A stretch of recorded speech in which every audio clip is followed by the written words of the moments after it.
पति पत्नियां सब दौड़ रही हैं, ऐसा कौन आ गया जिसके लिए भोजन छोड़ के भागे। द्वार पर दीनहीन सी अवस्था है, सुदामा जी खड़े। भगवान ने जाकर के हृदय से लगा ली। बार बार उनके मुख को देखते हैं, फिर हृदय से लगाते हैं, फिर देखते हैं, फिर हृदय से लगाते हैं। अपने गले में गलवैयां डाल करके लेकर के चल रहे हैं। फिर चलते चलते पता नहीं क्या होता है, ठाकुर जी फिर रोकते हैं, फिर हृदय से लगा लेते हैं, फिर चलते हैं, फिर हृदय, बार बार हृदय से लगा रहे हैं और रोने लग रहे हैं ठाकुर जी। रुक्मणी आदि पटरानियों ने ऐसा दृश्य पहले द्वारिका में कभी नहीं देखा। सुदामा जी को ले जाकर के द्वारिका के सिंहासन पर बिठाया।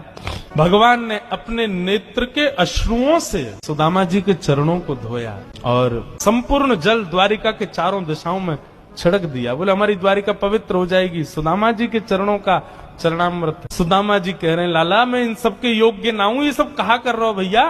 ठाकुर जी बोले आप किसके योग्य हो और कौन किसके योग्य, मुझसे बढ़िया कोई नहीं जानता, चुपचाप बैठे रहो, जो कर रहे हैं करने दो। जो लक्ष्मी सदा के लिए विहीन हो गई थी, उसे वही लक्ष्मी आज सुदामा जी के चरण पहुंच रही है। भगवान की सुदामा जी की थोड़ी मैत्री चर्चा हुई। सुदामा जी से भगवान ने पूछा सुदामा जी ब्याह हो गया आपके? बोले हाँ लाला है क्यों ब्याह। बोले ब्याह कर लिया, हमको नहीं बुलाया। बोले लाला कर्जा लेके ब्याह कियो और बाप ब्याह में भी सबन को भोजन करावे के चक्कर में मैं और तेरी भाभी तो भूखे ही रहे। 4 दिन बाद पड़ोसी ने आके भोजन दियो तब जाके तो पेट भरो। अब वहां में तो को बुलाते तो लाला तो पवानो तो बहुत दूर की बात, अब तू आते तो तेरे संग घोड़ा आते, सैनिक आते, इनको ही नहीं पवा पाते। ऐसे ब्याह में फिर हम कैसे बुलाते लाला, हमारे निमंत्रण ना दियो।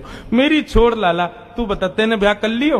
भगवान बोले हमारे ब्याह की मत पूछो, जैसे आपका ब्याह बताने लायक नहीं ऐसे हमारे ब्याह भी बताने लायक नहीं। बोले नहीं नहीं लाला बता ब्याह भयो कि नहीं? भगवान बोले हो गया। अच्छा भाभी कहाँ है? चलो मिलवाएं भाभी से। बोले यहीं बुलाते? बोले नहीं बड़ी जगह चाहिए भाभी से मिलने के लिए। बोले क्यों?